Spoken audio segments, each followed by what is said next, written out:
ভর নগ্ন যুগত অন্ধকার কাকক অর্থর ভর নগ্ন যুগত জীবন মরণর স্বপ্ন বাহক মগ্ন বিভূর অন্ধকার ক্লান্ত জীবন আজি ক্লান্ত দিঠক আজি ক্লান্ত জীবন আজি ক্লান্ত দিঠক আজি দুচকুত ভাবে মাথো শান্তি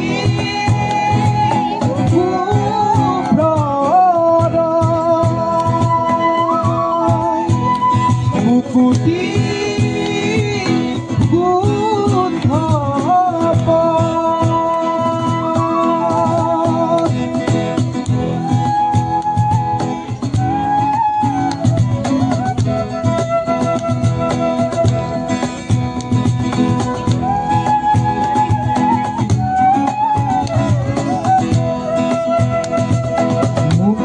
হুয়ার সপোন দেখি চকু হুয়াত কিমান বাকী জীবন দিয়ার ক্ষমতা নোপায় জীবন লোৱাৰ ক্ষমতা অপাৰ জন্ম লোৱাৰ অৰ্থ বিশাল অৰ্থৰ মহাকাল শিশুৰ মুখত হাঁহি কেতিয়াকে ঘূৰি আহি শিশুৰ মুখত হাঁহি কেতিয়াকে ঘূৰি আহি আদৰিব বন্ধ ভাত শান্তি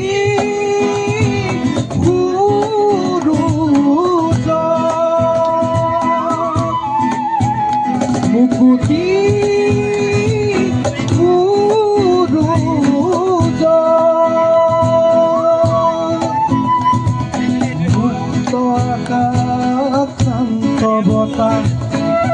কবিতা ৰাতি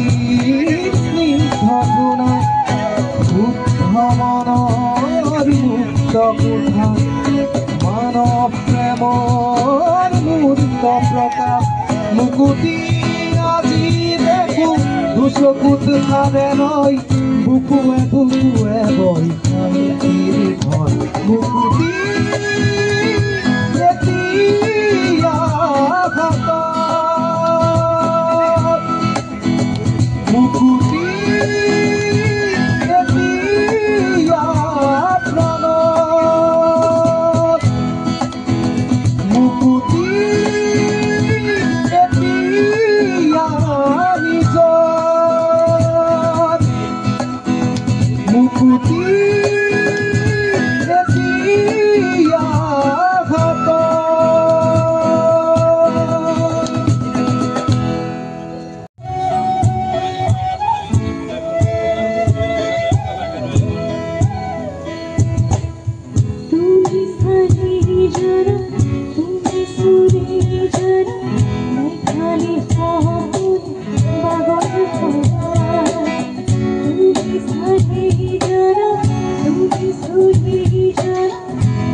কুমাৰ ভাল পাওঁ দেখি হেৰবাহি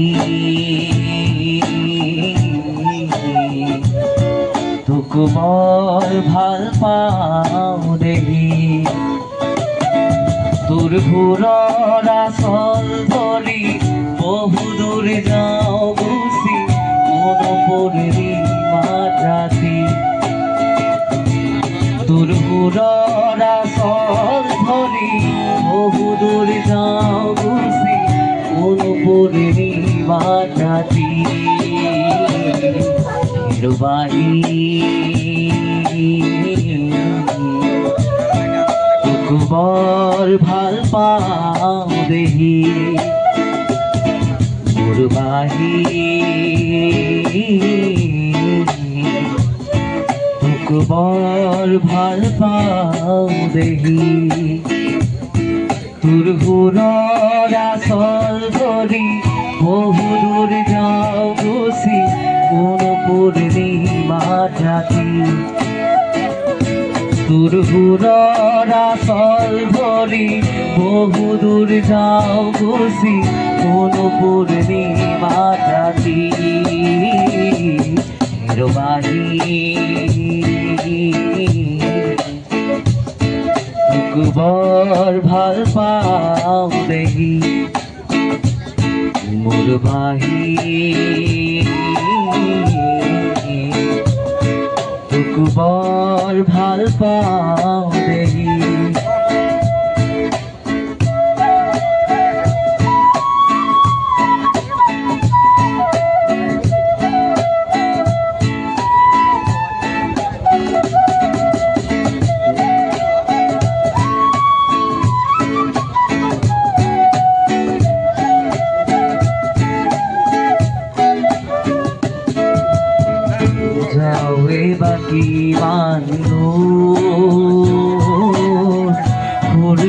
পাহৰিলে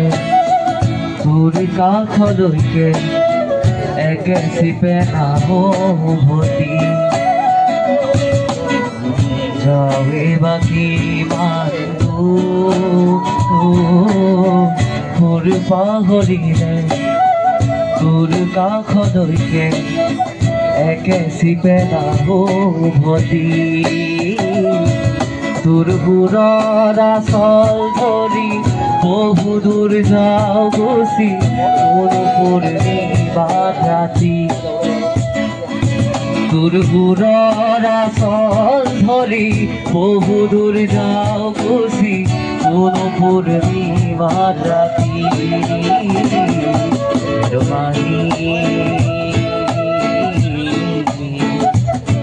তোক বৰ ভাল পাওঁ দেহি মোৰ বাহি তোক বৰ ভাল পাওঁ দেহি আমলখি হাবিত যেনেকৈ হৰি ঘৰি নিচৰে ময়ো গুচি যাওঁ আগে দয়াগে ক'ৰবালে আমলখি হাবিত যেনেকৈ হৰি ঘৰি নিচৰে ময়ো গুচি যাওঁ আগে দয়াগে ক'ৰবালে তোৰ সুৰৰ আচল ধৰি বহু দূৰ যাওঁ গুচি কোনো পূৰ্ণিমা ৰাতি তোৰ সুৰৰ আচল ধৰি বহু দূৰ যাওঁ গুচি কোনো পূৰ্ণিমা ৰাতি হেৰবাহি তোক বৰ ভাল পাওঁ দেহি মোৰ বাহি তোক বৰ ভাল পাওঁ দেহি আৰু ৰাজীৱ দাই একেলগে এনেকৈ কৰা বহুতখিনি গান আমি শুনিছোঁ এতিয়া ৰাজীৱ দাই নিজে অনুভৱটো ক'ব যে জুবিন দাৰ লগত ৰাজীৱ দাৰ মানে সেই আত্মীয়তাখিনি অকণমান ক'লে ভাল লাগিব তেখেত অমৰ শিল্পী এগৰাকী কথা শেষ কৰিব নোৱাৰি কৈ সকলো মানে গুণৰ অধিকাৰী শিল্পী বুলি ক'লে জুবিন গাৰ্গক আমি ক'ব পাৰোঁ কি কৰা নাছিলে গান লিখিছিলে সুৰ কৰিছিলে কম্প'জ কৰিছিলে সকলো বাদ্যযন্ত্ৰতে পাৰ্গত আছিলে বজোৱাত প্ৰতিটো ক্ষেত্ৰতে তেওঁ অনুপ্ৰেৰণাৰ থল আছিলে সকলোৰে আৰু তেওঁ অন্তৰখন অতি খোলা আছিলে তাৰ উপৰি আটাইতকৈ যদি অন্তৰ বহল অন্তৰৰ শিল্পী আছিলে এগৰাকী জুবিন গাৰ্গে আছিলে তেওঁ কথা ক'বলৈ বেলেগে আৰু ভাষা নাই আৰু যিটো অন্তৰত দুখ পাইছোঁ সেইখিনি প্ৰকাশ কৰিব নোৱাৰি কঁকালতে হেৰাই গুচি গ'ল তেওঁ সদায় অমৰ হৈ থাকিব আমাৰ লগত বহুত আগৰ পৰা 90-91 চনৰ পৰাই জুবিন গাৰ্গৰ সান্নিধ্য পাইছিলোঁ তেখেতক সেই সময়ত কলেজত পঢ়ি থকা সেই সময়ত দেৱী কলেজত সেই সময়ত কীবৰ্ড বজাইছিলে প্ৰায় তবলাও বজাইছিলে সেই সময়ত তেখেতৰ লগত সান্নিধ্য হৈছিলে বহুতখিনি এনেইতো তেনেকৈ মই প্ৰগ্ৰেম তেওঁৰ লগত তেনেকৈ কৰা নাছিলোঁ কিন্তু যিখিনি অনুষ্ঠান যোৰহাটৰ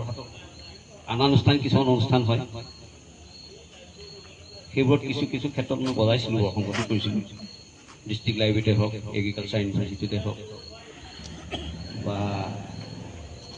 অনানুষ্ঠানিকভাৱে কিছুমান হেৰিটো লগত কৰিছিলোঁ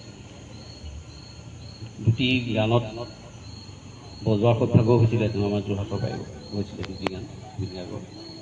তুমি গীটাৰ বজাবৰ পৰা সৌভাগ্যৱান বুলি কৈছোঁ অতি ভাল অন্তৰৰ খুব এজন শিল্পী আমাৰ মাজৰ পৰা হেৰাই গৈছে এতিয়া কালতে